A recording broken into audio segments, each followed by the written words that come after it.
Thank you. Good evening and welcome to the June 8th, 2023 regular meeting of San Diego Community Powers Community Advisory Committee. I am Eddie Price, chair of the CAC and the representative for the city of San Diego. Welcome to the members of the public, community power staff, and our committee members joining us in person and online today. I would like to thank San Diego community staff for making this in-person meeting possible and the city of San Diego for accommodating us today. I will now call the June 8th regular meeting to order. As the clerk of today's meeting, Megan, can you call roll? Committee member Nepomuceno. Here. Committee member Anderson. Anderson present. Committee member Vasilakis. Present. Committee member Emerson. Here. Committee member Harris. Present. Committee member Cazares. Present. Committee member Hammond. Committee member Jans. Present. Present. Was her address on the agenda? Yes. Correct. Okay, sorry. Committee member Schofield. Present. Committee member Sclafani. Present. Secretary Webb. Present. Vice Chair Castaneda. Nick. Right, not here. Okay. Chair Price. We have a quorum. Thank you. Committee member, would you please lead us in the Pledge of Allegiance? Yes.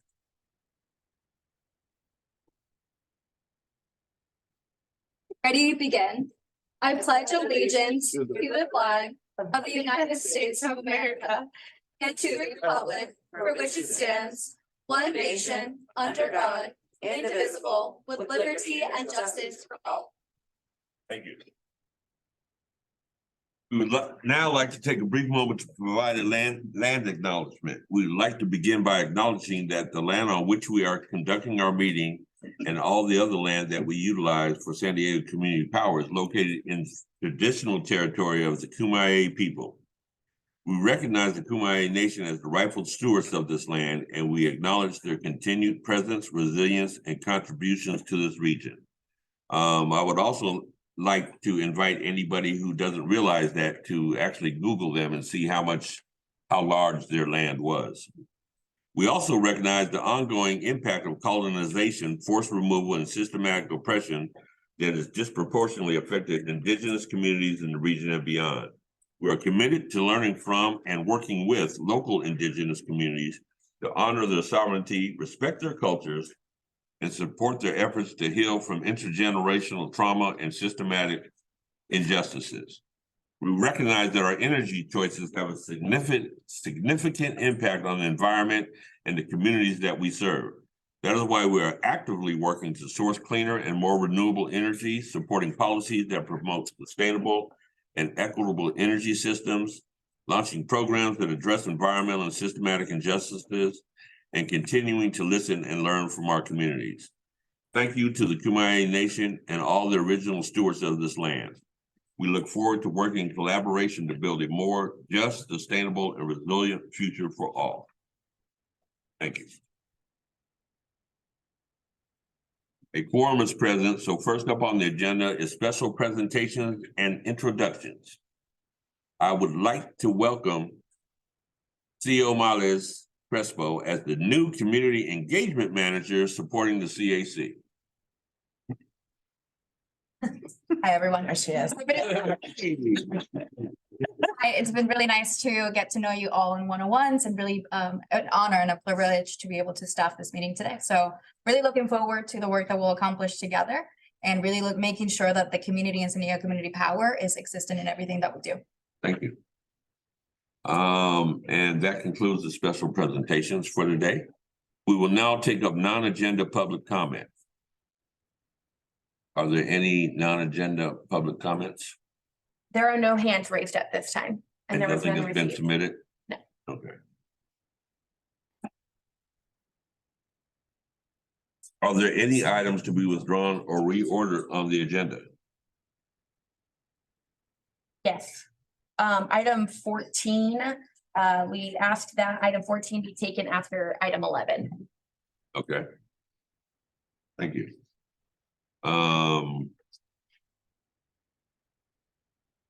Now what? blank. I shouldn't say blank when there's a blank page in my presentation. No. Noted. We will now move on to the regular agenda, starting with item 8, approval of the May CAC minutes.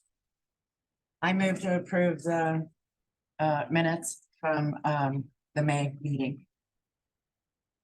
Any seconds? I have a second, but I have a comment on item 15.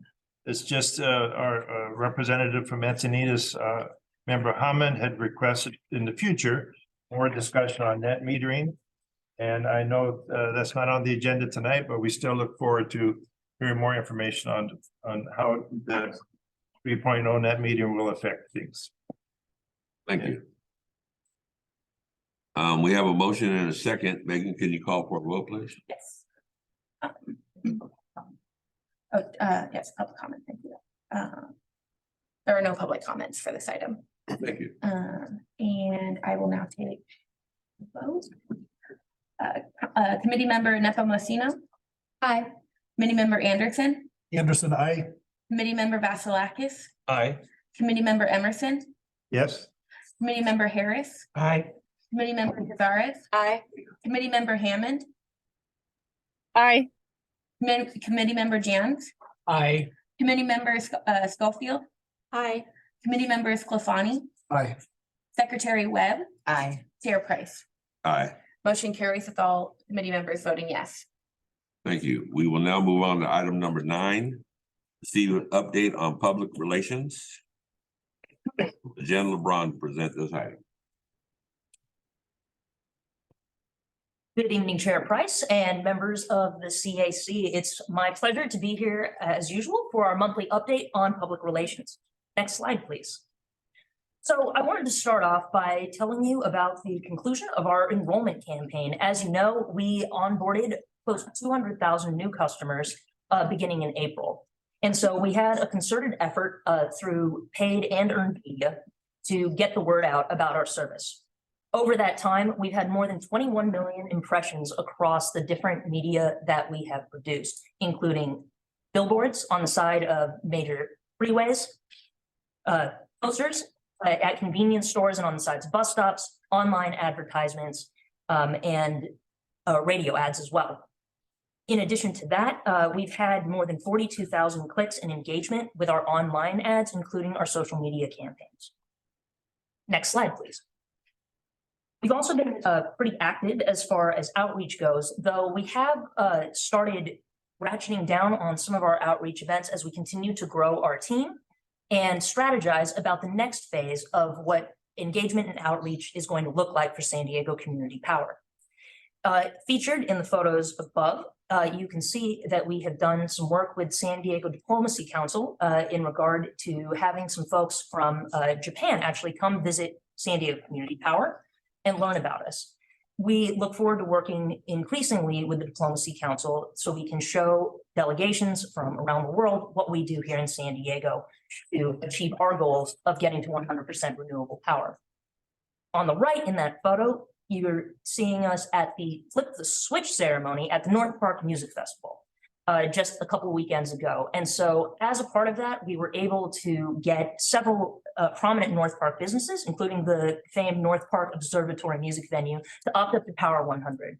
And so we kicked off the festival by bringing out the big old light switch and getting everybody powered on with 100% renewable energy. Next slide, please.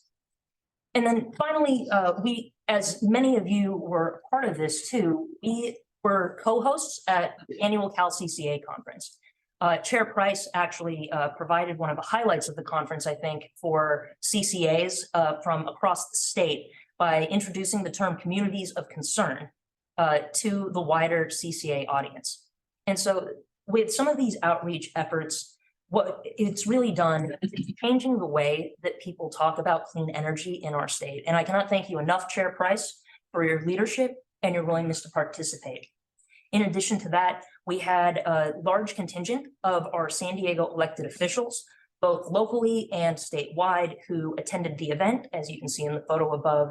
And our chair of the board, Joe LaCava, provided opening remarks that set the stage for an incredibly productive and very helpful conference.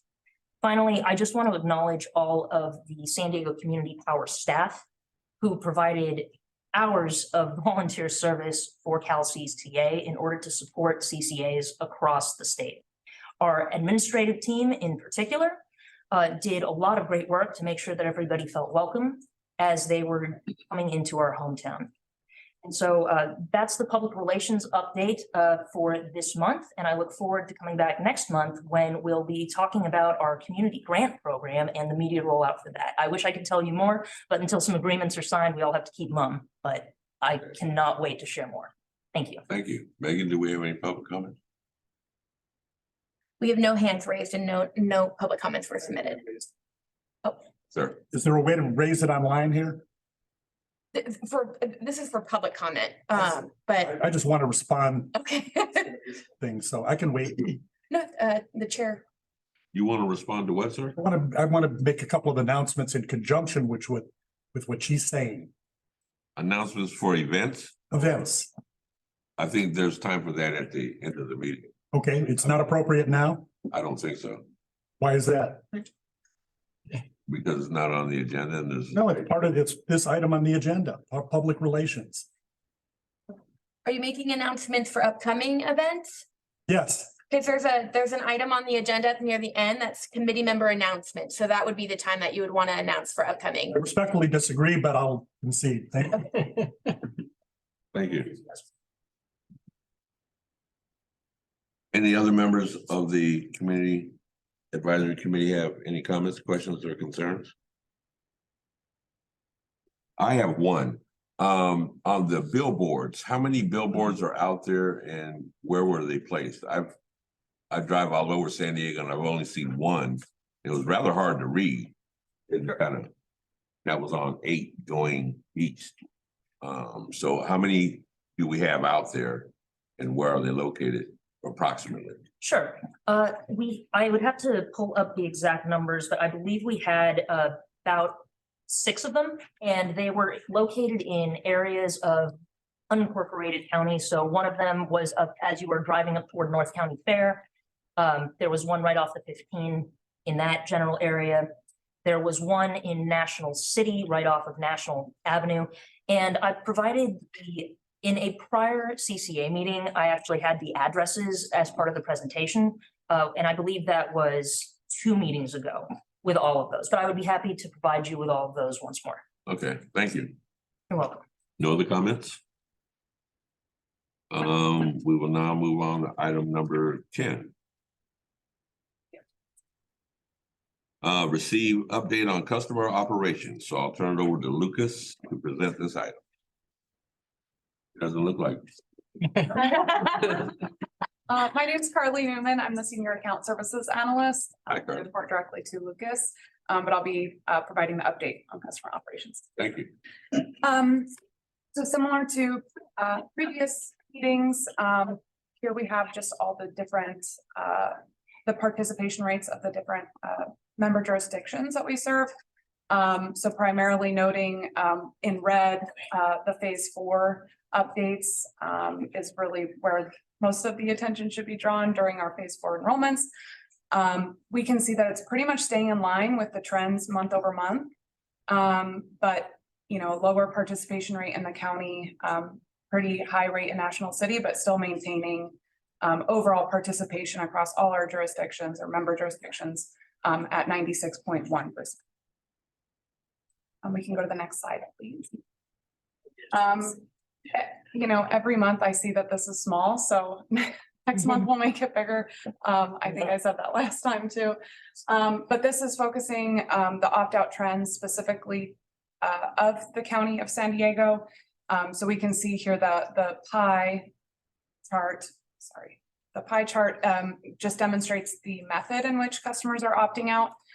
So obviously we can see that's the web opt-outs, customers going to our website and opting out through our website is the majority of how customers are opting out.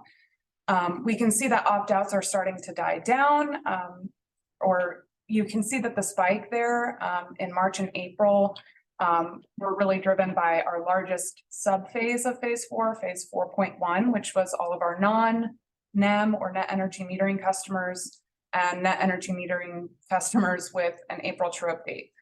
So now we're enrolling customers, net energy metering customers by their true up month, or the month in which their true up occurs. So we can see that the opt-out numbers are lower, but I do want to just point out that the enrollment numbers are much lower in the coming months as well. And then we can see at the bottom, the reasons of opt-outs. Number one leading reason is the automatic enrollment. Just like being automatically enrolled, that's standard. We saw that trend in every subphase, every major phase, and that's CCA wide, really. And we can go to the next slide. This focuses on National City. So we can see again, the pie chart, we're seeing about half of our opt-outs are being processed through the web. But still the opt-out reasons are really leading with just like being automatically enrolled. So that's not unique to the county. That is standard across all member agencies, all areas, and like I said, all CCAs really. But that concludes the update. I'm happy to answer any questions or. Yeah, can I ask a question? Yeah, of course. First of all, any comments from the? There are no hands raised and there was no public comment received beforehand. Okay, thank you. Can you go back a slide? On the opt-out reasons by phase, on all these little charts, what does move in P4 mean? Oh, okay. So P4 stands for phase 4. It's customers who were scheduled to be enrolled. Move-ins are customers who have moved into premises during the. Moved into what? Moved into a new address. Oh, okay. Like a new premise, we call it, but Okay. you know, we call those move-ins. So essentially they weren't, that specific customer wasn't scheduled to be enrolled. They moved in after the pre-enrollment notices had gone out. Okay. And Sir, yeah, I have a question and a comment. The question is, do we have good survey data on what percentage of people know that they've been automatically shifted to San Diego Community Power? We don't have like a countywide or a jurisdiction-wide survey saying, do you know that you're enrolled? Right. We do have a survey after calls. And we did work in tandem with Sea Change Institute, who did do some surveys, and I'd be happy to share some of that, but it was mainly for customers who were already aware that they were enrolled. Got it. So here's my comment. I have almost yet to meet a person, whether they're a lawyer, a PhD, or a truck driver, or a garbage man, that knows they've been transferred to San Diego Community Power. And I know we're making an effort to try to get the word out with San Diego Community Power. But maybe a better strategy is let sleeping dogs lie. Maybe it is irrelevant to inform the public, and in fact, maybe dangerous, because that could increase the number of opt-outs. The biggest reason in every jurisdiction for opting out is they don't like they were automatically renewed. And I don't know anybody that knows they were automatically renewed. I've asked 50 people that question. Nobody can tell me that they're in San Diego Community Power, even if they're a vice president of Qualcomm or a lawyer for the county. They don't know. So just a thought going forward on our public relations campaign, maybe it's fine that people don't know. I don't know. And if I may, I can speak a little bit to that. We do send 2 pre-enrollment mailers, as you know, so the 60 days leading up to a customer scheduled enrollment, they get the 2 mailers. Exactly. And we do send out notices, statutory notices. So the joint rate mailer, for example, will be going out soon to all of our customers. And yes, it reminds them, hey, we are serving your electricity to you, right? And we will notice a spike in opt-outs at that time. It's a good effort, but it doesn't land on the receiver much. Right. Oomph. Yeah, and I mean, as you know, we do, these enrollment phases, they're intended to be seamless for the customers. Right, Customers shouldn't feel any difference, through their service. So, yes, I hear your point, but I do just want to point out that, we do send enrollment mailers and we do send out Exactly. the necessary mailers throughout the year. I would just like to state that it's pretty obvious here lately People don't read their mail. That's right. Yes. I mean, so that's on the resident. I mean, if they don't know Yeah, they're absolutely. enrolled, it's because they, threw it in the trash, in my opinion. But I mean, Right. we've done our due diligence, so I think that's Yeah. where it has to lie. Right. Thank you. Yes, Emerson from National City, and I think it's always good to try to educate. So I wouldn't say don't do it. Let them make the decision and but try to educate them as much as possible. So because in the future, we want them to know what we're doing and we want them to know what we're about. So I think it's always good to just make an effort to educate. And I have a question I was trying to look the number of people that went to 100, is that shown on this display? It's not, no, so this is strictly for opt-outs, but I'd be happy to, Oh, this is for opt-outs. yes, but I'd be happy to follow up with opt-up statistics. I'd be interested to compare that to those that opted out versus those that opted up. So later on, if you could share that information. Of course, I'd be happy Thank to. you. Yes, ma'am. I just had a question. I hadn't noticed the answer existing relationship with the utility as a major opt-out reason until I saw the county. Mhm. What does that mean? Does that mean they don't like San Diego Community Power or they like SDG&E? Or what does that mean? Yes, I mean, it could mean a few different things. We do see a lot of SDG&E employees opting out. Okay. There's a lot of SDG&E employees. But I think there are some customers too who say, I've been happy with my service from SDG&E. I want to stay with SDG&E. And Okay. that's typically how that is marked. Okay, I figured that might be the case, but I wasn't sure. Thank you. Yeah, just wanted to follow up on the next mailer that's going out. That's for the compare the summer rates with, is that what you were talking about? Correct, yeah, so and I think it's okay that I talked, because I don't know all the rules. The joint rate mailer, yeah, it Yes. goes out once a year and it essentially just compares our average rates to those of SDG&E. And how's it looking for this year's mailer? The rates are Yeah, so favorable? we're actually using the same joint rate comparison that was created, comparing our January and February rates, because they're both sets of rates are still in effect. Okay, So it's still reflecting that. And what is the 1.5. difference? It's a 1.5% total bill savings, 3% on the generation on average. great. Thank you. Matthew? Just wanted to respond to Mr. Anderson's comment, which is a point well taken and understood. I think I would get a little nervous if I was providing a recommendation to the agency to not do community engagement or talk about the program in public. I think that's important, given that we are a public agency and we're trying to exemplify transparency and reasons why this is important. And it may take some time to convince folks to climb aboard the ship if they decide to jump off, but our up-to rates are all north of 90%, and that's typical of agencies across the state. So I think I would land on the other side of the camp and say, let's just continue to go out there in the community. If there are folks that are skeptical, then that's fine. But at the end of the day, most folks aren't reading their mail. So just wanted to put that on the table. Yes. Matthew, point well taken, and I'm not suggesting that. I'm just pointing out that it's not clearly beneficial for San Diego Community Power to inform the uninformed. I think as a public service it is, and moreover, it would be impossible to get any opt-ups. We could not, if people didn't know they're in San Diego, that's logically impossible. So if we're looking to get some opt-ups, and that's one of the reasons in a future meeting, we'd like to see the comparison of the opt-outs versus the Power 100 people. Mhm. Because obviously getting the information out to the general public that this is a way to prevent climate change and air pollution and a whole host of other things, that it could boost the number of Power 100 folks. Any other questions? Yes, ma'am. I also wanted to add that we want people to know about our community power plan and about the benefits that we're bringing to our membership as well. And it's a good point, though, to discuss about the mailers and the effectiveness of mailers, because we know that we're going to have challenges even getting that good news out to our customers. Thank you. Any other questions?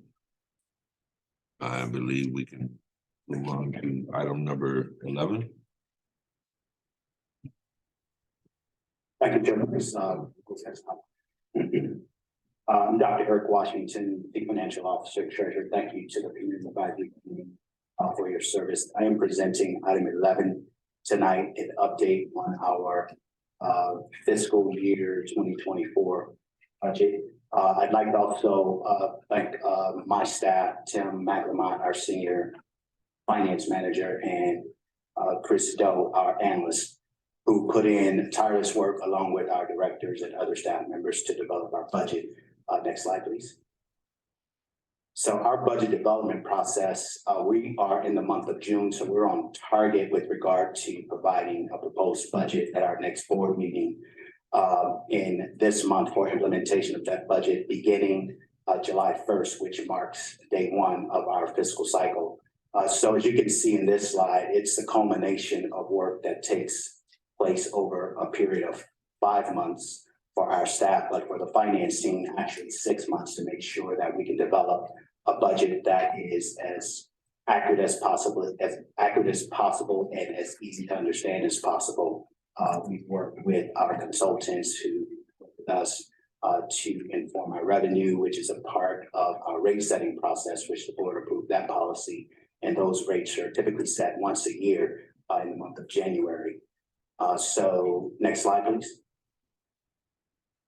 So very high level, this is a summary of our budget. So we are budgeted to land at a net revenue of $1,292.5 million for fiscal year 2024.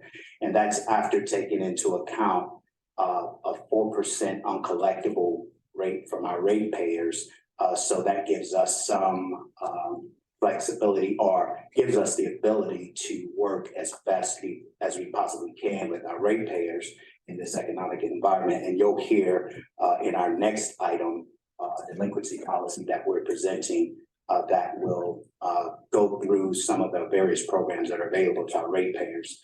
But just wanted to point out that, so we included that uncollectible calculation for fiscal year 2024 to 4% of our gross revenues, which is up from the 1% that we had budgeted for in our previous budget cycle. So energy costs continues to be the highest cost in our budget, representing 75% of our revenue and over 90% of our total expenses.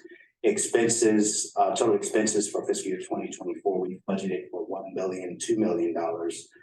And in that also is included capital investment plan funds that have been filled out or budgeted specifically for our programs that we are looking to roll out. So we're continuing to build our reserves. We don't quite hit our reserve target this fiscal cycle. We've strategically planned for 180 days cash on hand, so we'll land close to that, but not quite there yet. So we still have some work ahead of us. Next slide, please.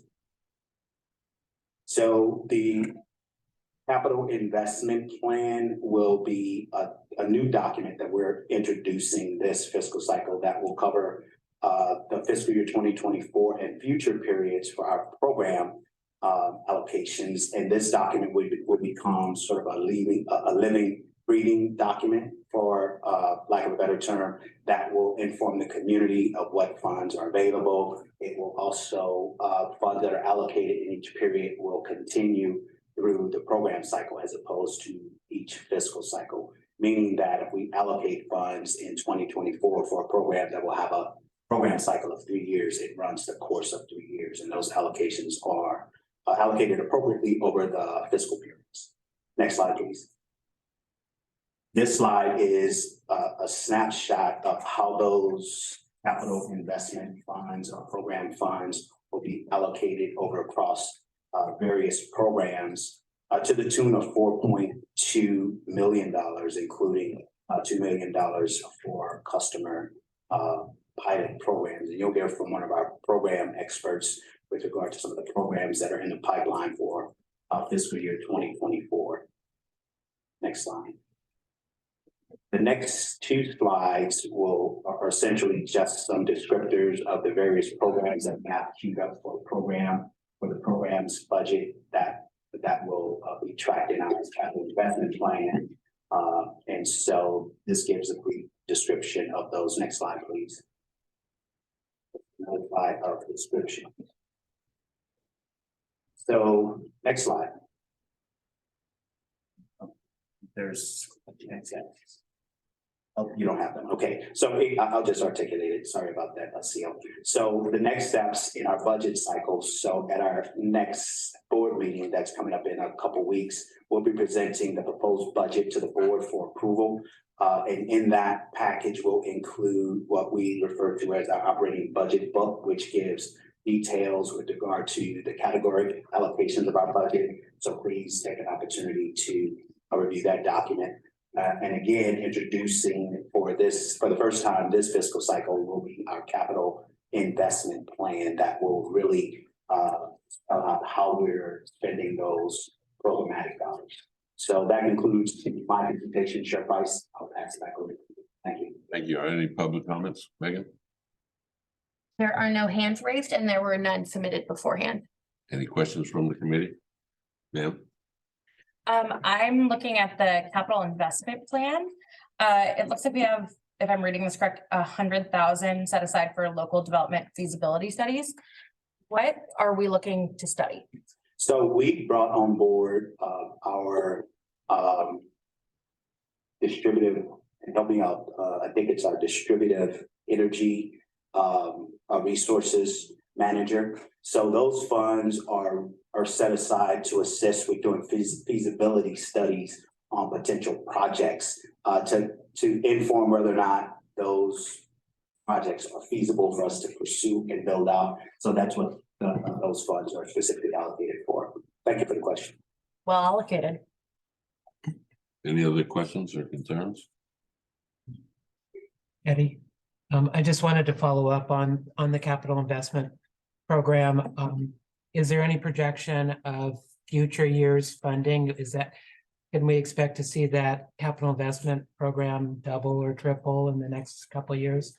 It's a great question, Mr. Harris. Thank you for asking that. So as these programs roll out and they get allocated, some will be from San Diego Community Power resource allocation, and others will be from external sources. So it's really, and I would have to confer with my director of programs to confirm, but those allocations will align with the programs that are active in any given period, from one period to the next. Thank you for the question. So I think, and maybe you answered it, but will that amount grow? Double, triple? It'll grow up at appropriate levels based on the programs that roll out. Thank you. Any other questions? Well, thank you. Now move on to item number 14.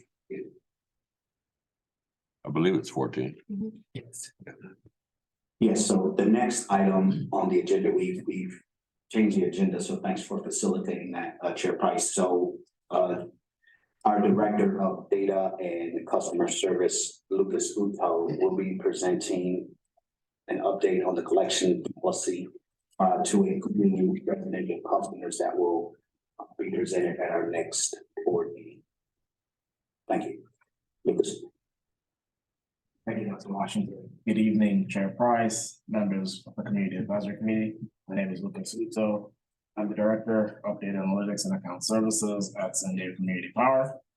Today, I'll be presenting to you all the need for San Diego Community Power's board to approve the remainder of our collection and delinquency policy to also cover residential customers. In 2021, as a way of history, the board back then did approve our collections and delinquency policy, but only specific to non-residential customers, because that was the only customer class that we were serving back then, and instructed staff to review the arrearage data for residential customers once phase 3 and phase 4 were concluded, and then return to the board with recommendations of the policy enhancements. So in this presentation today, I will cover the objectives of having a collection/delinquency policy. I'm also going to be previewing the state of arrearages in our region and the state at large. and then state of arrearages pertinent to San Diego Community Power. And then finally, programs that are available to assist our customers with arrearages. So in terms of the objectives of the policy, why do we need to have a policy that covers not only non-residential customers, but also residential customers? Is twofold. One is it allows for the framework for us as staff and for our back office service provider to better serve our customers, treat them with respect and dignity, and at the same time, setting very clear expectations on how we handle past due charges, and ways in which customers can get the requisite assistance to help them come to current with their past due electric arrearages. It also minimizes and mitigates our bad debt exposure, which obviously allows for San Diego Community Power's overall long-term financial viability, our resiliency and competitiveness of our organization. On to the next slide, please. So how are arrearages in the state of California based on the 3 IOUs or 3 investor-owned utilities? The graph in front of you essentially encapsulates the data sets as received or as pulled from the California Public Utilities Commission, where you can clearly see that the number of customers in arrears has increased year over year, essentially from 2020 through 2023 today. And so the essence of us having a policy that allows for us to engage with these customers, to notify them when they're falling behind on their SDCP charges and utility bills at large is of paramount importance, just so that customers can know that there are resources out there that they qualify for, which I'll cover in the next subsequent slides, and essentially seek the programs and the assistance that is out there. On to the next slide, please. So then how are the arrearages for residential customers in particular looking like across the 3 investor-owned utilities, including SDG&E? This graph, again, from the California Public Utilities Commission, shows very clear trends, month over month and year after year from 2020 through end of 2022, that the residential arrearages have increased. I think in all 3 IOUs, clearly. And the thing that you're not seeing on this graph, because that data set is still being analyzed, are the impacts of the exponential increases in gas pricing that we saw earlier on this year. And so moving on to the next slide, what does this mean for San Diego Community Power, and how are our arrearages throughout the year of 2023? You can clearly see on the left-hand side or the left-hand graph that is essentially all of our arrearages, or rather all of our receivables that are aged at least 120 days plus, as of late last week or early last week. And what the trend shows, cumulatively speaking, is every single month from January through May, our receivable that is aged 120 days or more, meaning this is receivable, this is the revenues that we've built, but that we haven't received payments for, is increasing month over month. And then the graph on your right-hand side, this essentially is tracking how the cumulative on the left is broken down between commercial and residential customers. And the trend that you see there is commercial arrearages are pretty flat, right? Whereas the residential arrearages over 120 days or greater has increased month over month, which then definitely tells us that, we do have a policy that covers non-residential customers, and we can engage with those customers and let them know that, hey, you are behind, and these are all the possible avenues that you can undertake. Either, you can call SDG&E and get on a payment plan, etc. And that help is reflected in what we're seeing. And so the essence of the policy that is in front of you essentially will allow for us to engage with these residential customers and provide to them the resources that are available just so that they can get the requisite help that they need. So over to the next slide, please. So what are some of these programs that can assist or that are out there that can assist customers with their arrearages? There are a number of them, right? There are programs that essentially help customers with a specific percentage discount. I didn't capture those here because those are pretty common. So Care and Fairer, where for Care, customers can get up to a cumulative discount of 35%. And then these programs essentially help customers directly. Lehigh actually helps customers up to $1,000 in financial aid for customer bills.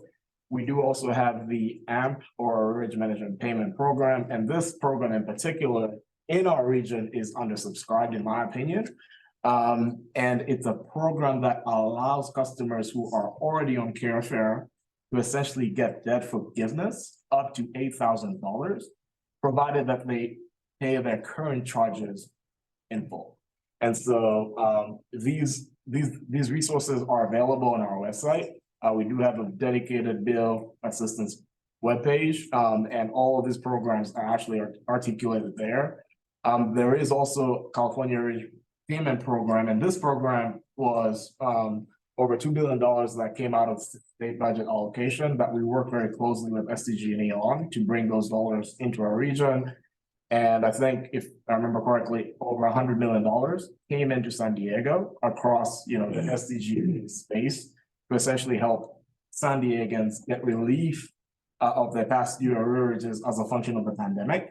And customers didn't have to apply for these. These were automatically applied. There was the 2021 round and also 2022 round, which actually was applied on customer bills in January of this year. On to the next slide, please. We also have the percentage of income payment plan pilot program. So this program is geared towards those San Diegans that are on a fixed income. And essentially, it allows a participant to pay a predetermined affordable percentage of their monthly income towards either their electricity or natural gas bill. And last but not least, there are some very specific payment plans that are out there offered by SDG&E on behalf of SDCP, and our customers can get on payment plans to essentially help them with getting their arrearages current. And the essence of the policy that's going to go to the board essentially considers any customer who gets on a payment plan as not falling under the jurisdiction of the policy, meaning we're not going to treat those customers as if they're delinquent, because by a customer signing up for a payment plan to us as an organization, that is good faith effort of the customer doing something about their past due bill. So that actually wraps up my presentation for tonight, but I am very much looking forward to hearing your comments and or take any questions. Megan, any? There are there's no public comment. Yes, ma'am. I just have more of a clarification. So SDG&E has had an ongoing program, and I think it might have been the HEAP program or the CARE program. But are we talking about setting up programs specifically for SDCP, or are these programs that cross both? That's an excellent question. So in terms of the programs that are out there that are either state funded and state administered, those programs are offered through the investor-owned utility.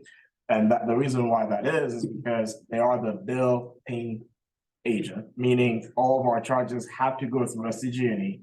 A customer only gets one bill, and the payment that a customer makes doesn't come directly to us. They have to make the payment to SDG&E. And so in terms of, the programs and or payment plans that exist, the customer would actually have to sign up for those programs and or payment plans via SDG&E directly, and that information will flow to us on the back. Okay, so we're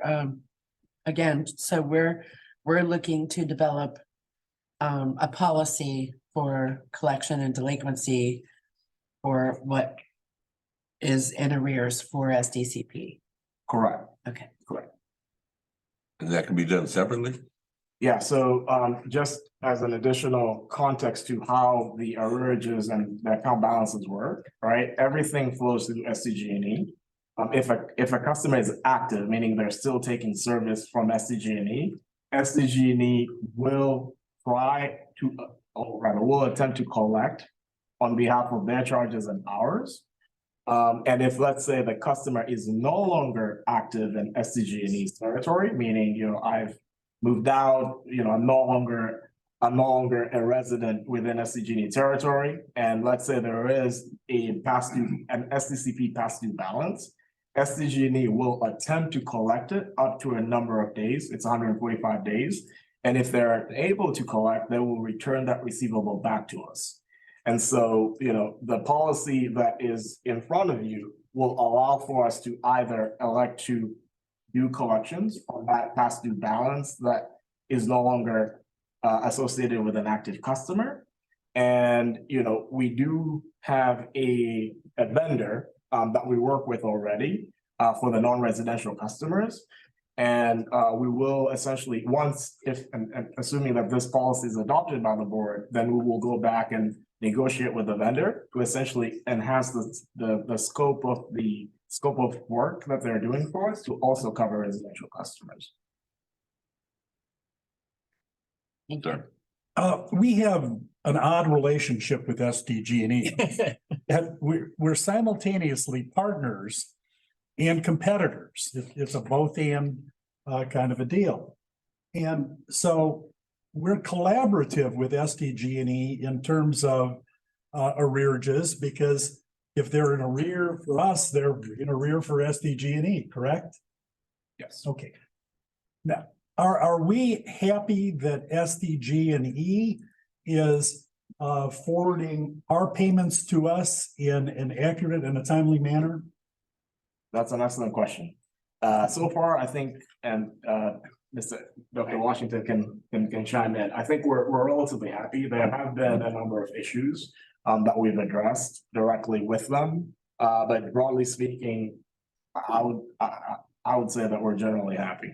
Obviously, I mean, there are, I think part of the policy, I think section 14, if I remember correctly, it essentially allows for us to have room to either not enforce the mechanics of the policy because of very inherent data quality issues that we see. And so, is it a perfect delivery of expectations? No. But is it something that works currently? Absolutely. Okay, yes. Thank you.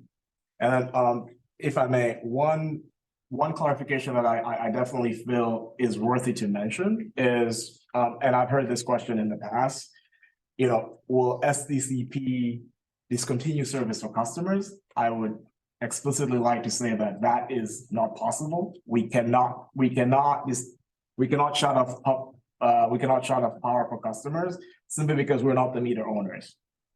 No CCA owns the meter. The meters are owned by the IOUs. And so generally speaking, as a function of the collections and or delinquency handling, what typically happens is the CCAs will say, hey, at some point, if the customer makes no attempt to either get on the payment plan or try to cure the past due balance, that account will get returned to bundle service, right? And once the account goes back to bundle service, the IOUs have their very specific CPUC approved rules in terms of how they treat the past due or the delinquency, and they will enforce discontinuance of service in accordance with their rules. But I would like to be very clear that SDCP and no other CCA in the state can essentially shut power off for a customer. So when they return back to bundled service and there is a deal cut after that with that person in SDG&E over the arrearages and they pay them, do we get our money? Correct. Okay. Absolutely. Any other, sir? I'm gonna try the microphone here. All right. So I guess I was sort of concerned by it seemed like we haven't had a policy at all for residential customers for the better part of the past year. But I think I'm understanding it now, is that, the time to collect is so long that we're just now facing the fact that we have to collect from people who have been arreared during the past year. Is that why we haven't had a policy? That's an excellent. Residential customers Oh, sorry. to this point? My apologies. That's an excellent point, Gary. The reason why now is the time to essentially set a policy is because as a function of the pandemic, there was a moratorium issued where no IOU, no investor-owned utility was essentially enforcing any sort of delinquency handling protocols or collections. That moratorium expired in September of 2021. And then thereafter, there was the cap fund, disbursement. And that process essentially said, if the IOUs and or the CCAs got the cap funds, they had to implement long-term payment plans such that they could not enforce the delinquency handling protocols. But then now that, we're outside of the CAP 2021 and we're essentially outside of CAP 2022 fund disbursement period, the IOUs or the investor-owned utilities are now starting to, they're now starting to reinstitute the collections and delinquency policies. And specifically for SDG&E, they were not enforcing any sort of collections and or delinquency handling, but we have received confirmation from them that they have essentially turned on their residential credit engine that allows for them to start enforcing the delinquency handling protocols. And that process is gradual, but it commenced in April, and they are ramping it up in phases. And so they do expect by October of this year that the world will go back to how it was prior to the pandemic, meaning they will start enforcing their delinquency handling protocols in accordance with their Rule 9 and Rule 11. And so the reason why we weren't, or the reason why we didn't feel the need to have the policy was because, the IOUs were not doing it. They were not enforcing those delinquency handling procedures. But now that they are, obviously, I think it behooves for us to also institute some of the policies or some of the mechanics around this policy to ensure that our customers are getting the requisite information to allow for them to access the resources to help them with their past due balance. Thank you. Now, are the payments going back to, were the 2020 and 2021 payments forgiven? Or are they still have to pay for those too? No, so the various programs. So like with the arrearage management program, the one that I was talking about earlier, the debt forgiveness program, that program allows for a residential customer on Carafera to essentially get debt forgiveness if they pay their current charges. And the way that works is every current charge that a customer participating in AMP pays, they get 1/12 of their past due balance up to $8,000 forgiven. And that goes on every single month until the 12th month where assuming it was an $8,000 balance, the entire $8,000 balance would have been forgiven. What if it's a $12,000 balance? The program limits are only up to 8,000. Wondering. Any more questions for the administrator? Sir. Yes, I wondered if you could elucidate a bit on the 60-day, 120-day, and the $250 as thresholds for different steps in collection activity. Could you talk a little bit about how those numbers were decided upon or proposed? Absolutely. Thank you for the question. In terms of the days and the metrics of the notifications that are tied to them, again, because SDG&E is the bill payment agent, they, according to their Rule 9, Rule 11, sorry. According to their Rule 11, they consider a residential balance to be past due 19 days after the bill is created. And so you can see that the runway for a customer to make a payment before the balance becomes past due or is considered past due is really small. We're saying we will give customers ample time to essentially make that good faith effort. Because again, SDG&E will initiate a late payment notification after the 19-day passes, right? So then that essentially puts the timeline at almost 50 days after the bill is created. And we're saying our notification will start once we get to 90 days. In other words, we're giving customers more runway to essentially not get confused between the notifications that they're getting from SDG&E and the notifications that they'll get from us. And then from there, we're gonna give them 30 days to send that second late payment notification. And in terms of the $250 threshold as to the threshold where we would consider the balance to be delinquent. Average residential arrearage earlier this morning when I ran the report is approximately $70. So, you know, by 250, essentially we've given you at least a number of billing cycles, right? Before we start notifying you that, hey, you do have a past due balance. And these are all the possible avenues and all the possible programs that you can qualify for to essentially get your account on so that we no longer consider you to be doing. That is the underlying reason. So will there be a number on, first of all, isn't that conflictual with SDG&E for a client getting two notices? Isn't that confusing? I think it's confusing if they get the notification at the exact same time. And that's the reason why we've spaced them out to where SDG&E only sends one late payment notification. Whereas we're saying after they've done their piece, right, and this customer is still not responding, then we would do our piece and notify them of their past due arrearage. So then there really isn't room for a customer to get confused on what the resources are. If you look at the late payment notification that they'll get from SDG&E and the resources articulated there, it's not that much different from what they would see from us. And again, the late payment notification that they'll get from us explicitly tells them of the resources that are available to them through SDG&E. And is our notification asking them to pay their whole utility bill or just our portion of the bill? It's the utility bill. The But whole again, thing, it's going to be transmission and everything. It's going to be specific to our, but obviously the fact that payments have to go through SDG&E, right? Essentially, de facto, it implies you are past due for your the whole thing, holiday of your bill. Got one more. Thank you. Sure. Yep.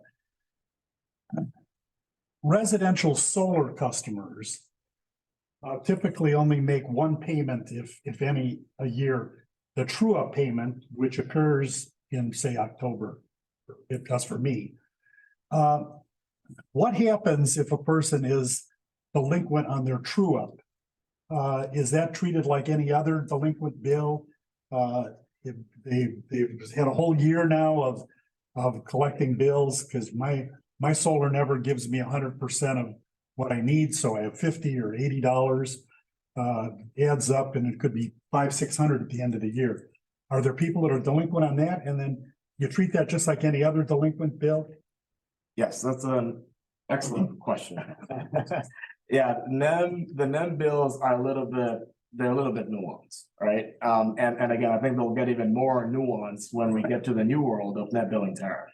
The reason being, with the existing net energy metering, whether you're NEM 1.0 or 2.0, right? The SDG&E bill in red says do not pay, because the assumption is everyone is on annual billing, right? Now, for SDCP, for San Diego Community Power's net energy metering program, we analyzed our net energy metered customers and saw that the bulk of them were actually overall net consumers. meaning they're drawing more from the grid than they're putting back into the grid, right? And what that implies is at the end of your relevant period, you're likely to owe and possibly a large sum, right? Exactly. And so knowing that that was a pain point, perhaps, we designed our NEM or our existing NEM program to have two options where customers can either do monthly billing and or annual billing, right? And so for the monthly billed customer, you're essentially saying rather than, me get a shock at the end of the relevant period and be required to pay $500, I would rather pay $50 every single month, right? And so that's a possibility. But then back to your question in terms of, hey, for a person who's annual bill, right? And they do get that large charge at the end of the 12-month relevant period, you are expected to make a payment. And if you are not, then by the IOU rules, right, you would be considered delinquent. And so, I think the advice that I can give to a NEM customer who understands that they will likely be an overall net consumer at the end of the 12-month relevant period, who is on our service, is to not defer and get that big bill at the end, but rather elect to go on our monthly bill, where you essentially break your $500 into small, perhaps more manageable chunks where you pay monthly as opposed to paying $500 perhaps in December, where you have to also do your Christmas shopping. But if somebody does not pay at the end of their true-up period, are they treated like any other delinquent customer? Right. With the same deadlines, and they'll get the same 5-week notice from SDG&E, the 9-week notice from us? Yes. Okay, thanks. My pleasure. Any more questions? Thank you. We move on to item 12. Receive an update on communities and community solar green tariff program. I had a hard time right there. I'm understanding that.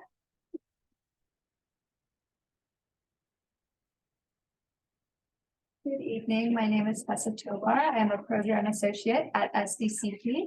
I'm the lead for the Disadvantaged Communities, or DAC-GT, and Community Solar Green Tariff Programs. I want to take a moment to note that at SDCP, we do not refer to disadvantaged communities as such, and instead we use the terminology communities of concern. However, these are CPUC designed, titled, named, and funded programs, and we'll have the opportunity in the near future to rename them to something that aligns better with our ethos. Say that again? We'll be able to rename them pretty soon? Yes, we will. Really? Really, really. I like that. And what will we To be determined. Okay. Thank you for your questions. I want to note as well that DAC-GT and CHGT have not had their own items at the CAC, but you have heard of them at the at your CAC annual plan. Apologies if I misnamed that. You've also heard of it in the context of the community power plan as one of the short-term programs. So these items at board meetings in the past have lived in the regulatory and legislative space. And that is because to become a program administrator or a PA of these two programs, we had to go through the regulatory process. So now we are ready to come to you with the item and a little bit of the background to provide some contextual history. In September of 2021, we filed an advice letter with the commission requesting a capacity transfer from SDG&E to SDCP. The allocation amount in megawatts is determined by number of disadvantaged communities we have located in our founding member agencies of SDCP. And that same year, in November, the CPUC accepted and approved the allocation request and making SDCP's programs the largest allocation in the state.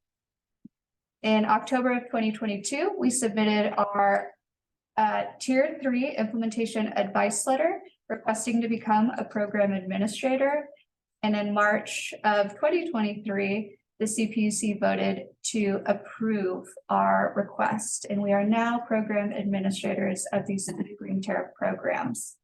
Just last month, we filed another advice letter with the commission requesting approval of our solicitation documents, which will be the RFO documents we release to solicit bids for these projects.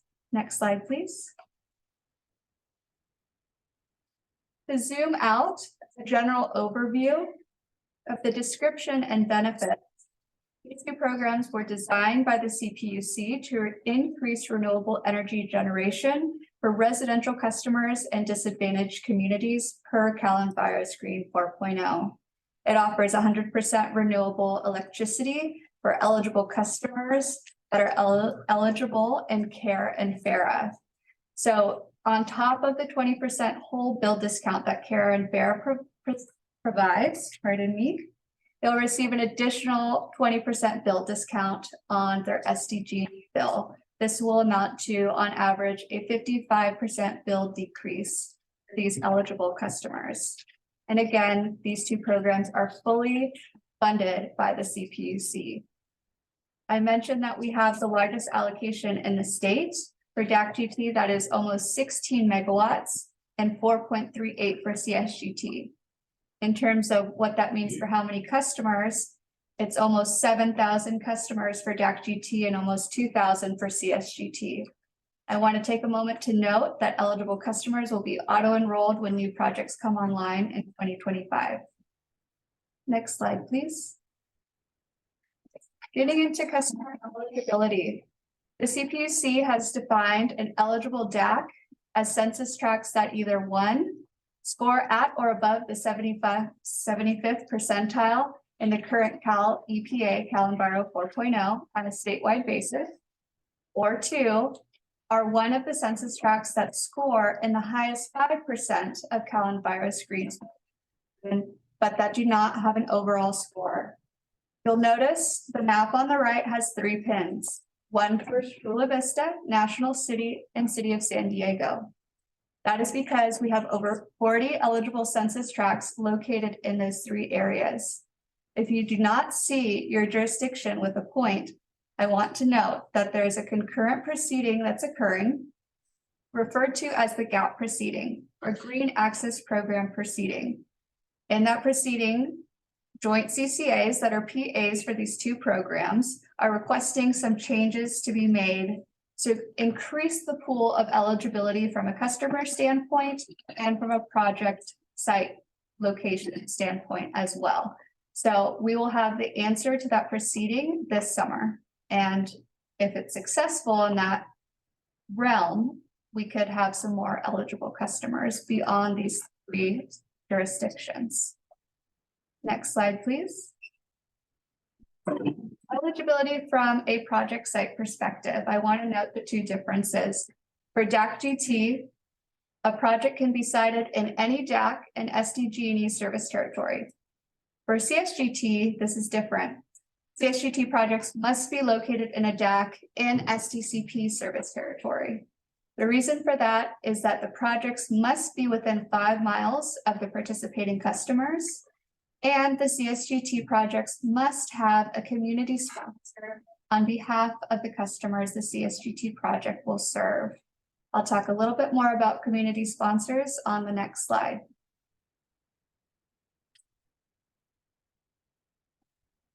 Eligibility and requirements for a community sponsor. Again, this is limited to CSGT and it is not needed for DAC-GT. To be a community sponsor of a CSGT project, they have to be a nonprofit community organization, a local government entity, or school.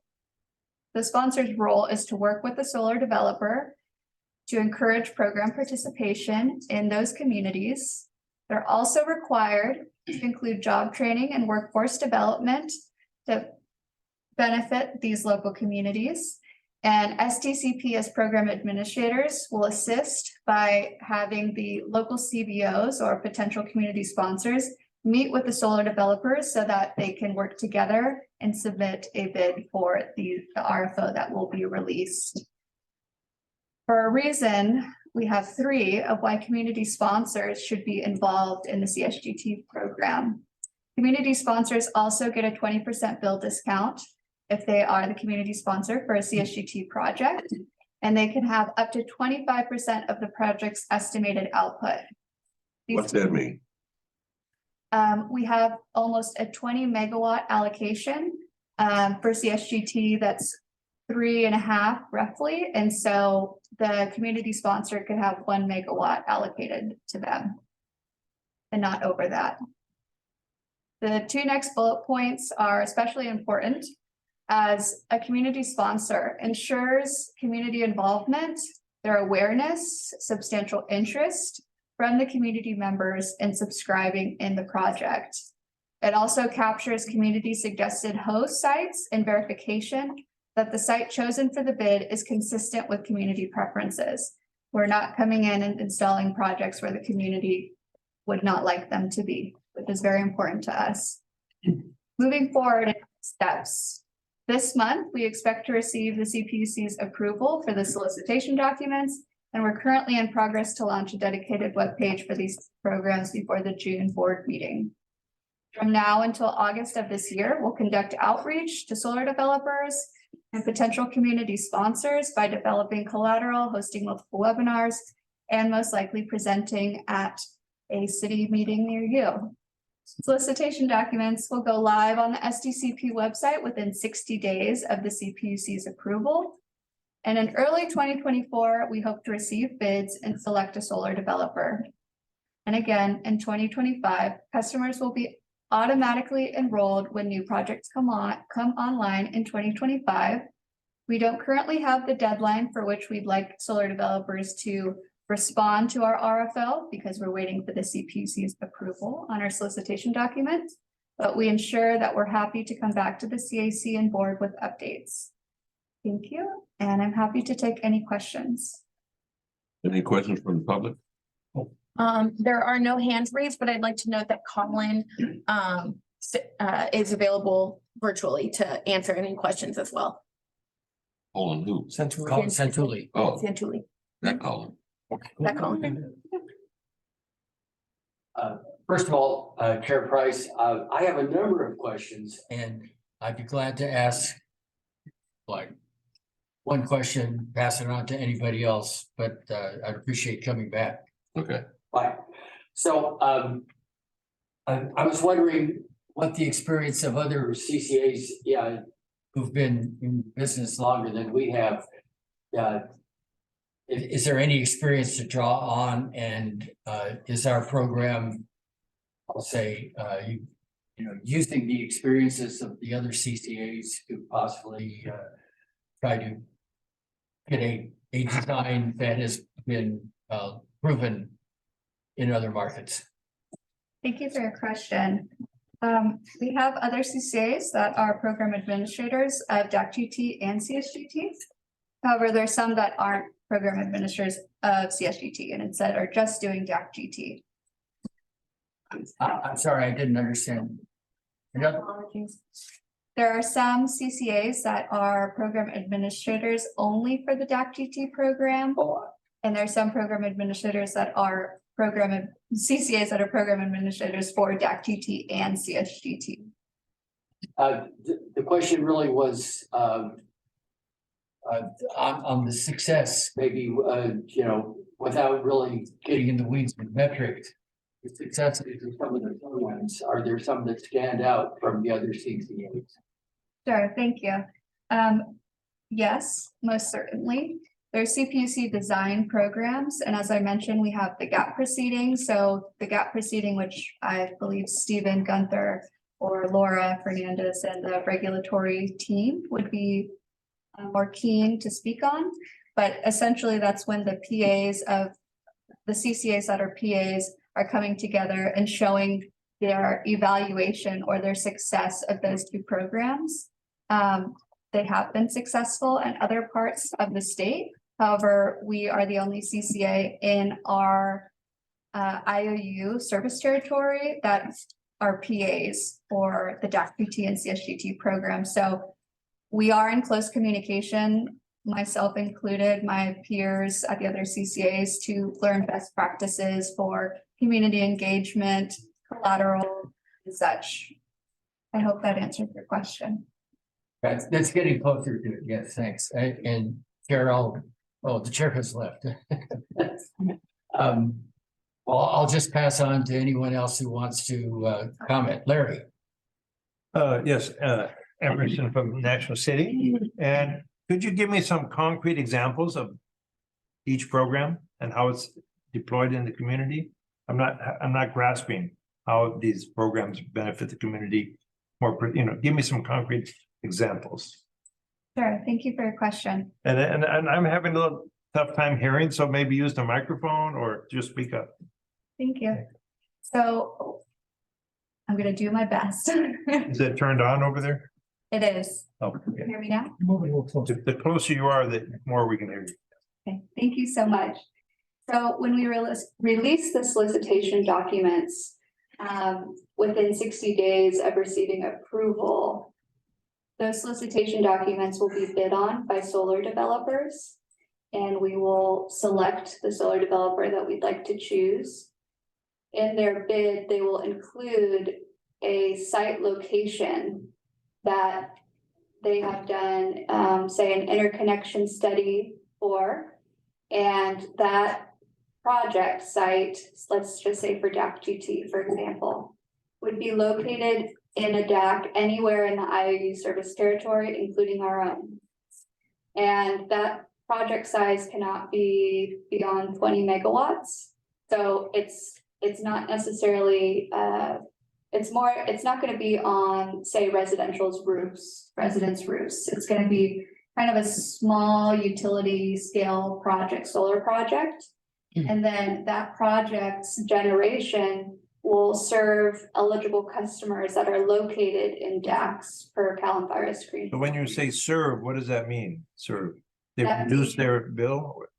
It will, the generation, the 100% renewable electricity from that project site will then go through SDG&E's, distribution system to the customer that will be enrolled in that project site. And so they'll receive 100% renewable electricity, and they'll receive an additional 20% whole discount on their SDG&E bill. They have to sign up for that program.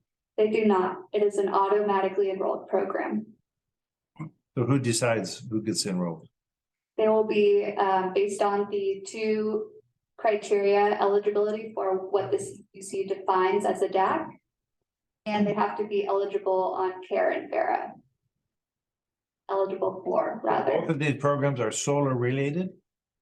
Yes. And is there any battery backup storage related to the two programs? That is an excellent question. At this time, there is not, but in the gap proceeding, that is something that has been brought up. Is it CARE, FARA, and medical baseline? They can be on medical baseline, but it is not part of the eligibility. So it's really about if they're eligible for CARE and FARA. Any more questions? Oh, how many have you asked already, sir? I think this will wrap it up for Okay. everybody. This isn't exactly a question. I guess there is a question in it, but also comment and suggestion. On the DAC programs, that discount is huge and it seems very enticing, but it always seems like every carrot that we invent for solar, and especially reaching groups like communities of concern, there's obstacles thrown up. For example, the IOUs are proposing a fairly hefty subscription fee, income-based model in billing. And so I'm wondering that if there's going to be problems actually getting customers for this. In other words, the DAC program, I may be misunderstanding. The DAC program is like a single customer that they have their own house, and so they can contract for solar as opposed to the community solar concept. Is that correct? The solar development is not owned by the community. It is owned by the solar developer per the CPUC's requirements. Do you mind repeating your initial? Yes, I'm talking about the DAC program. I thought it was for individual family going out and contracting for solar with the discount. Now, I may be misunderstanding exactly the program, but. My apologies. These programs are very interdisciplinary and multi-layered, and so that is absolutely okay. However, that is not the program design. Instead, it is we identify census tracts where we have eligible residential customers that do not have solar panels on their roof. And we are asking for bids through a solicitation process for solar developers to bid on our RFO so that they may install a development for solar. And it can be farther away from the residential customer that it serves, but the residential customer that resides in a DAC, and we know who those customers are through an analysis, will be auto-enrolled in the DAC GT or CSGT project. Okay, thank you very much for that clarification. That cleared it up for you, sir? Yes. Okay. Sir. Go ahead. When you had mentioned selecting a solar developer, it sounded like that was singular. So is the intent for DAC GT to award a 15 megawatt project to one developer, or would SDCP award to multiple as the bids come in? That's an excellent question. Both are possibilities. Depending on the specs of the project site, it may only be big enough, the land, if you will, for 10 megawatts. So if we got a bid that offered 10 megawatts, then we would know we would have to contract with an additional solar developer. And DAC GT projects and CSGT projects can't be one of the same. We can't consolidate the total megawatt allocation of 20 megawatts and say this much is for CSGT and this much is for DAC GT. So there'll at least be potentially two, unless we get one solar developer that says we have two project sites that can fulfill both of the capacity allocations. Thank you. Sure. Yes, wanted to ask about under the CSGT program, a nonprofit sponsor like a CBO or a school, they could provide the site for the developer. Would they then become also part of the development team? Would they potentially own?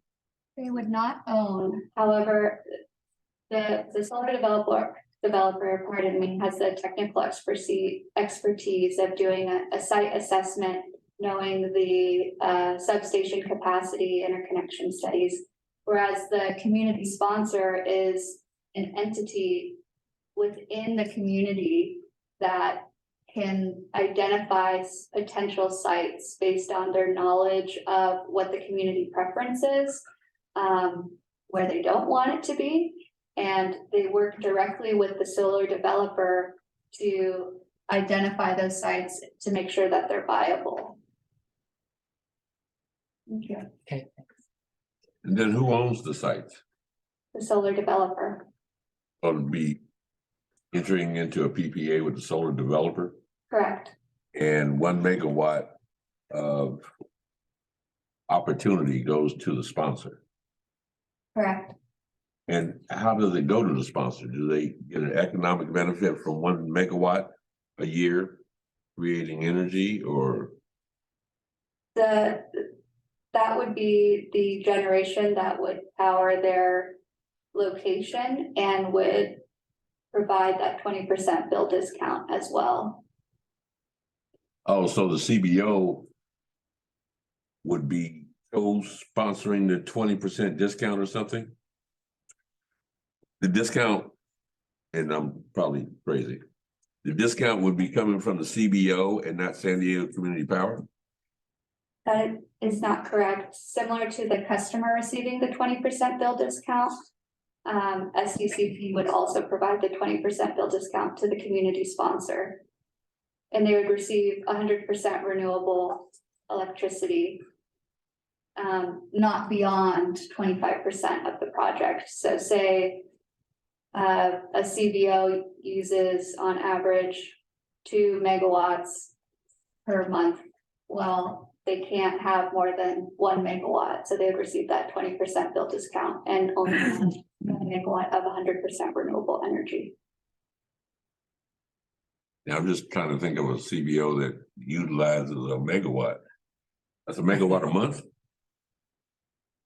If that was an example for the project output.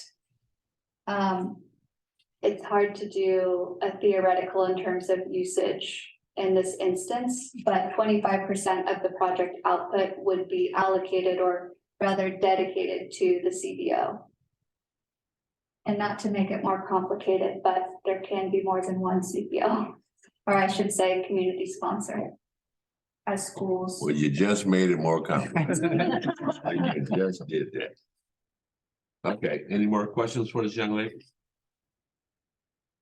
I guess we can move on. Thank you very much. Thank you very much. Item 13. Proposed language receive update on proposed language access policy. This goes back to Lucas and Carly. Are there any community comments? I should wait till they get done. Yeah, I guess. Hello. Hello. Carly Newman again, I'm a journalist. If you wouldn't mind. Great. Can you just use the microphone? Oh. Yes, is this better? Good. So the purpose of the language access policy would really be to establish procedures for providing information and services to our customers, regardless of the language they speak.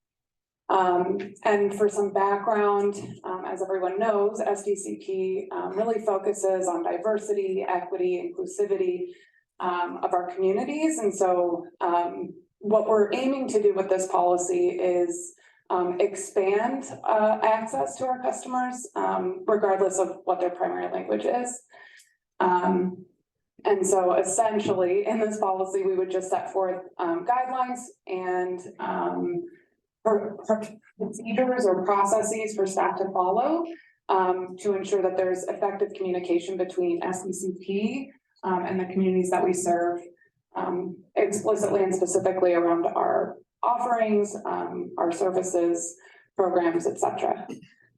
So the staff, SDCP staff is currently working to compile and finalize this policy internally, but we would like to request the feedback and review of the CAC in this policy before it goes to the board in late summer.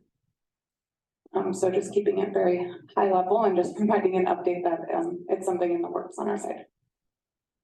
Happy to take questions. Yes. Sure. So the community power plan had 3 languages, English, Spanish, and Tagalog. So you're talking about expanding the language?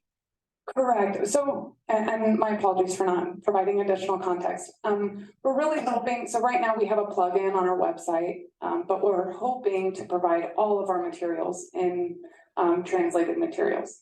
Any of our statutory mailers would be translated and hosted on our website as well. There are some specifics that we have outlined in our policy draft, but essentially it would just be expanding what we've already started, essentially, in terms of translation services. So you're saying later in the summer, you're going to present more details? Correct. Yeah, we'd like to bring the draft to the CAC for your review and contribution. Thank you. Any community questions, concerns? There are no hands raised at this time, and there was none received beforehand. And any other members have any questions for this young lady? Nope. We've already covered number 14, correct? Yes. Item number 15. You update on community benefits for proposed Ormat Brawley Power Purchase Agreement. Thank you, Chair Price. This is Andrea Torres, Senior Portfolio Manager, dialing in remotely. Can you guys hear me all right? Yes, ma'am. Okay, great. And I did have a scary internet connection event about an hour ago, so I hope nothing occurs during my presentation here. So I last presented this project that we are negotiating a PPA on with Ormat for the Brawley Solar and Storage Project back in April.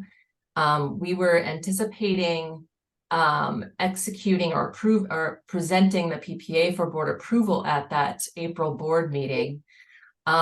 Instead, we had to continue negotiations a bit further to wrap up certain items. And so we took the PPA board approval off that agenda and continued on with negotiations. And I'm here today to tell you that we are prepared to present the PPA for the June board meeting. And I have some updates in particular on the community benefits for the project that I wanted to keep you apprised of. Go to the next slide.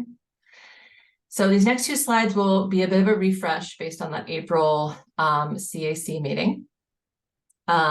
So just as a refresh, it's a hybrid solar and battery energy storage facility of 42 megawatt solar, 35 megawatt battery energy storage project in Brawley, in Imperial County, which is about 2 hours. Brawley is about 2 hours east of San Diego. It's located on privately owned land, previously zoned for agriculture, or at least a good portion of it was, and it's adjacent to a wastewater treatment plant.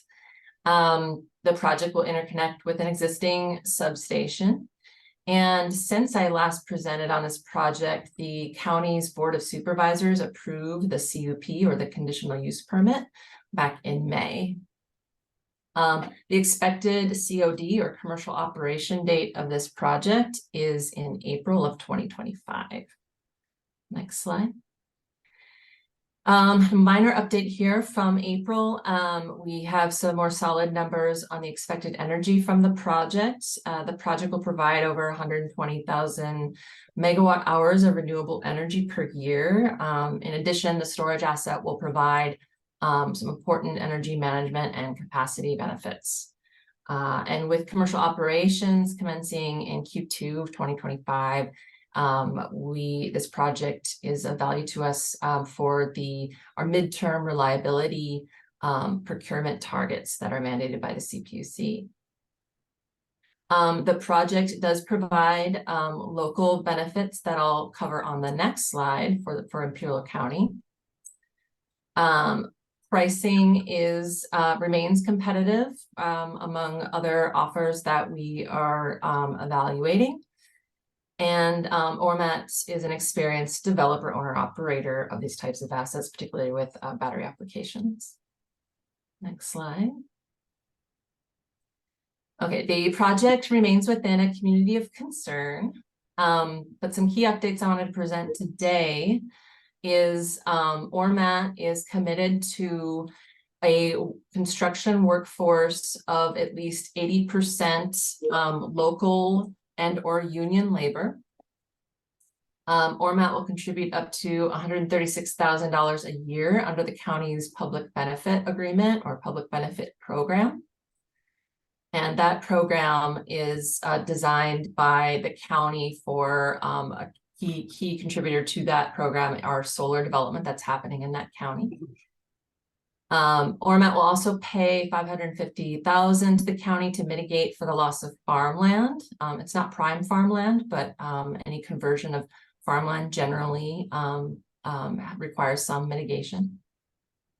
And then the rest of these bullets are the same as before with respect to their commitment to the apprentices and the apprenticeship program, as well as the curriculum that they are developing for a workforce training program.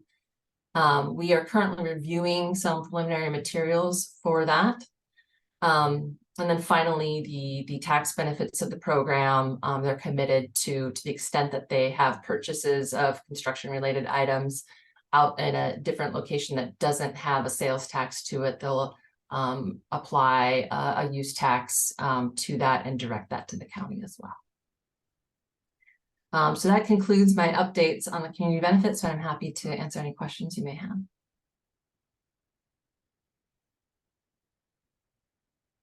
Any questions from the public? There are no public comments. Sir? Sir? Yes, sir. Thank you, Andrea. Sounds an exciting program, and I have a question. At the beginning, you explained it's a hybrid with 40 megawatts of solar and 35 megawatts of storage. Is that megawatt hours, and what's the duration of that capability to put energy back into the grid? Sure, yeah, those that's a capacity basis, so it's 42 and 35 megawatts, and it's a 4-hour battery.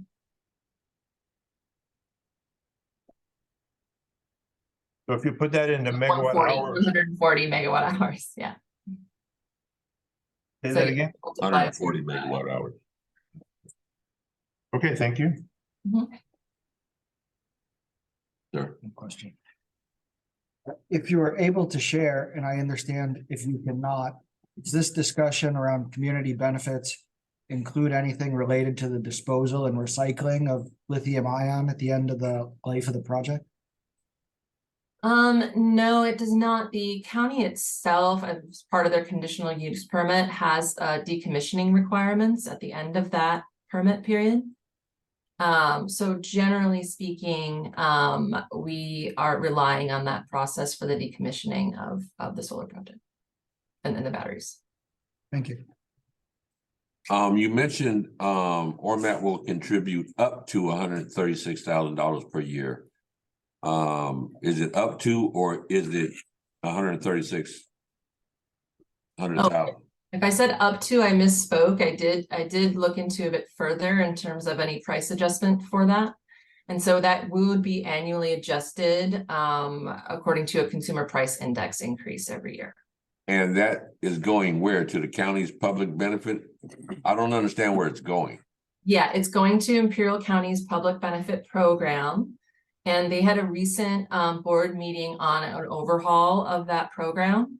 And so there's various criterias. I guess they're apportioning 20% of that to agricultural and community benefits funds and 80% to public services. There's a little bit of confusing materials available publicly between that proportion and then what's in their application on the materials for how that's typically bifurcated. And so it can include, in a different set of materials, there's community services, there's community and economic development breakdown, and in addition, a portion that could be available for wildlife habitat and conservation plans. And so it's my understanding that these particular funds, they will, as part of that overhaul, they're developing an advisory committee to ensure that, to help direct those funds, approve applications for those funds, and monitor how those funds and report out on how those are used going forward. Would you be able to send myself and maybe other members on the committee a link to access that? Yeah, absolutely. I can give you a link to the specific discussion on that at the county, as well as their website and the various materials available there. Okay, and are there any workforce training programs or STEM programs out there? Yeah, so, well, the interesting component of this that I'm working through with ORMAT is the program that ORMAT is developing themselves with respect to workforce training program. And so that they bear the costs of developing that program, as well as training, the cost of training those who will be teaching the programs. But the costs of actually hiring those instructors for rolling out into the community, that cost they are not bearing. So that program is currently being used, and I'm reaching out to our fellow CCAs. There are 2 other CCAs that have worked with them on this program. That includes, I believe, Redwood Energy Authority and Valley Community Energy. And so we're in the early stages of understanding that particular program. As for workforce training that the county provides, I could help source information on that in terms of what the county does. Okay, thank you. You know, I'd like to be aware or involved in some of these conversations to see exactly what the benefit to the actual community is. So I would appreciate that, ma'am. Yeah. Any other? Yes, ma'am. I'm wondering how we're defining local labor, because it's local and or union. So I'm just wondering, like, how is local defined in this, and are we holding ORMAT to this? How does that work? Yeah, that commitment is laid out in the power purchase agreement itself. And the defining local is something we're working through right now. One other element I'll say is that they provided us with the labor numbers for, and this is, I would need to talk to ORMAT about disseminating this, but for their prior Worcester project, that's just north of Raleigh, they were able to have their labor force comprised of 90% local and or union. Local couldn't be sourced for that high voltage work. But all other aspects of the construction was able to be sourced locally. Thank you. So we're working on the details of that language in the contract currently. Thank you. Thank you very much. Any more questions? Item number 16, is there one? Yes, there is. Receive an update on ad hoc committees.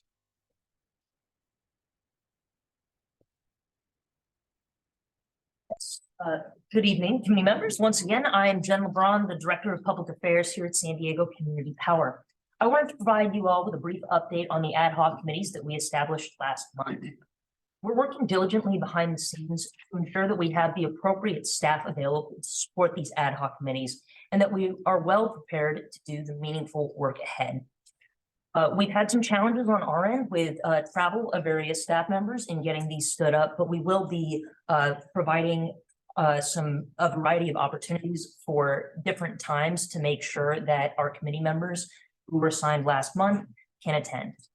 So I just wanted to remind everyone, both members of the public and members of this committee, that these are designed to provide our CAC with a venue to provide focused feedback to the board of directors and staff about a variety of our San Diego Community Power efforts.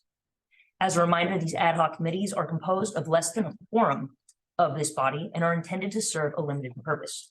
Since we have been delayed in getting these off the ground this month due to those scheduling challenges I mentioned, we will be revisiting the ad hocs in January for renewal versus December, as I stated last month. Next slide, please. I wanted to provide a quick review of the two committees. The first is our Community and Equity Ad Hoc Committee, which ties nicely into that ORMAT presentation you heard about earlier this evening.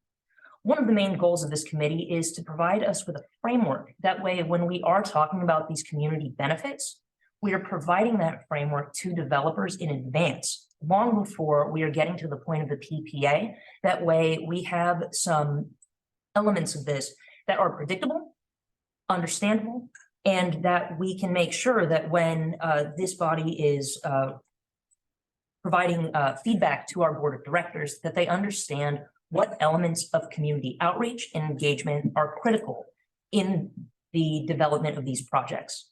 In addition, we want to use this committee to help develop our pool of volunteers and expand our community outreach efforts. Next slide, please. The second committee is our programs committee. And in this particular case, what we're looking to do here is pair our programs team, such as Tessa, who was out here earlier talking about DAC-GT, as well as the rest of the team, to work closely alongside of them to target the specific communities that can benefit and organizations in your communities that can benefit from the programs that we're rolling out. So what we are doing right now in this moment is we are actively, as in like hours ago, making sure that we are identifying times that can work, since we want to make sure we have the right staff. These are intended to be extremely meaningful ad hoc committees that are doing real work. And in terms of getting our staff coordinated, we're working very diligently to ensure that that happens, to make sure that you all get the support that you deserve. We're so grateful for all the volunteers' willingness to serve on these committees and put in the time that's going to be necessary to do this work in a way that makes a significant impact on San Diego community power in the more immediate future and for years to come. Thank you very much, and we look forward to working with you even more closely in the coming months on increased communication and engagement. Thank you. Any comments from the public? There are no hands raised and none were received before the meeting. Any from the committee? Come on now, that's what we're here for. We ain't got, good Lord. It was straightforward. So we've already voted people to be on these committees, Yes, sir. and who are they? And so for the equity and excuse me, the Community and Equity Ad Hoc Committee, you're on there. Yeah. Along with Whoa. Vice Chair Castaneda, Committee Member Cazares, Member Hammond, and Committee Member Harris. For our Programs Committee, we have Committee Member Anderson, Committee Member Emerson, Committee Member Schofield, Committee Member Vasilakis, and Secretary Webb. Okay, cool. Thank you, everybody, for your service. Thank you. I didn't see the young lady's name. Is her name on? Yeah, you on one? It is. You're on one of these committees? It is not. My term ends June 30th. Didn't you just get it? Yes. So you're gonna end and then come back? Unfortunately, I will not be coming back because I will be moving. Lord have mercy. But thank you for your service, the short time you've been here. Thank you. So now we move on to item 17. 16. That was 16, wasn't it? What? On 17. Moving on to 17. Yeah, that's what I was talking. Let me turn this page. Update on CAC fiscal year 2022-2023 work plan. So I'm staying up here for this one too, just to go over some of the things that have happened in the work plan. Next slide, please. Next slide, thank you. So as you can see on this slide, this highlights some of the items that have been outlined in the CAC work plan for fiscal year 22 and 23.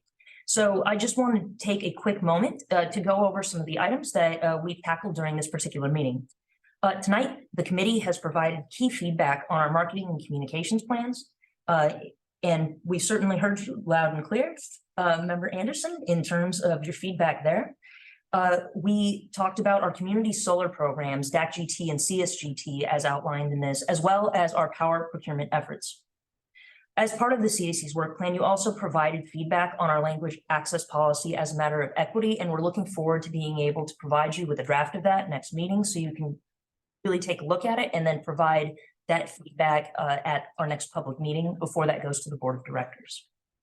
And with our ad hoc committees ramping up, we're looking forward to working with you all closely in the coming weeks on a variety of the other issues that are listed above. So that concludes a summary of where progress has been made on the work plan as of this month. Thank you. Where does the, can you go back one? Go back. The equitable, inclusive, and sustainable workforce policy. We've been promised, I think, reports on this for a while now. Yes, so thank you for addressing that, Chair Price.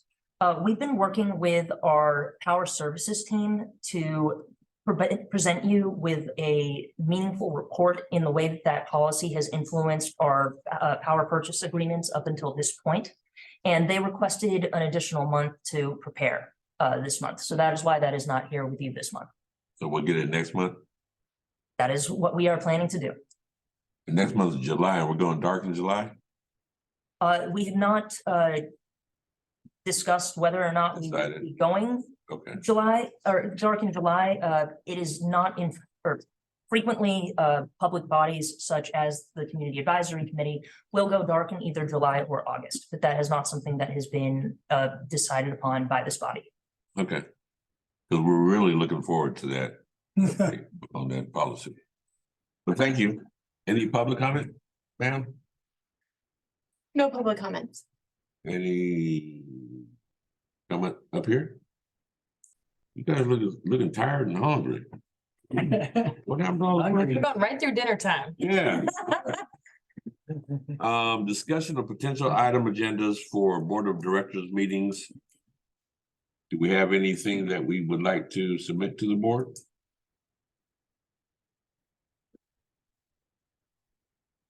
Boy. I think this is Emerson from National City, and I brought up before geothermal. I thought that this as a state and all the different CAs should be encouraging the state coming up with programs or methods to accelerate geothermal in the state. And I never heard, I brought that up a month or two back, but I never heard any feedback on, was that considered? And how would our San Diego Community Power support that kind of effort? So I'd like to maybe hear from the staff later on, if they've done anything with other CCAs or with the state to encourage more geothermal, because I think that's part of the mix of energy we need. But it does take a little more effort because of the initial costs to implement. So that's just my comment, and maybe the board can direct staff to how they would work on that, or just at least discuss geothermal. Thank you. I have a question about that comment, if it's appropriate. Are there any existing geothermal plants in California? Oh, yeah. Okay, sorry. Most definitely. We had one in Hawaii on Big Island. I lived there. We had one there. But I wasn't aware. I need to look into that about geothermal. Thank you. And to that point, what department would we request that information from? Chair Price, if I may, Dr. Eric Washington, Chief Financial Officer, Treasurer, San Diego Community, or I'd like to take that back to staff and provide an update at a future meeting, if I may. Please, thank you. Any more questions, concerns? Do any committee members have anything they'd like to share? Yes, sir. Now is the time you share. Chair Price, thank you at long last. I have got two announcements, both relate to the public relations effort. I have drafted a 500-word article on San Diego Community Power for the High Sierran, the official newsletter of Sierra Club San Diego, that goes out to 50,000 members and supporters in San Diego County. Included in that article is a call for those people to upgrade to 100%. Given that they're Sierra Club members, they're probably a group with a high propensity for an upgrade to Power 100. So that's announcement one. Announcement two is that Victoria Abrenica and I have agreed to be on a podcast that will be on YouTube. And now I haven't even told her this yet. It is now scheduled for early September, where we're going to have a discussion on community power. It'll be disseminated not only here in San Diego County, but nationally. Cool. Anybody else? Yes, ma'am. I announced this last month, but just a reminder that La Mesa Juneteenth is coming up on Sunday, June 18th. So hope to see you there. Last year we had about 1,500. We're expecting over 3,000 people to come and celebrate Juneteenth with us. So come on out. Cool. Anybody else? And I believe, sir. Yeah, I just wanted to remind the board members that our annual elections come up in July.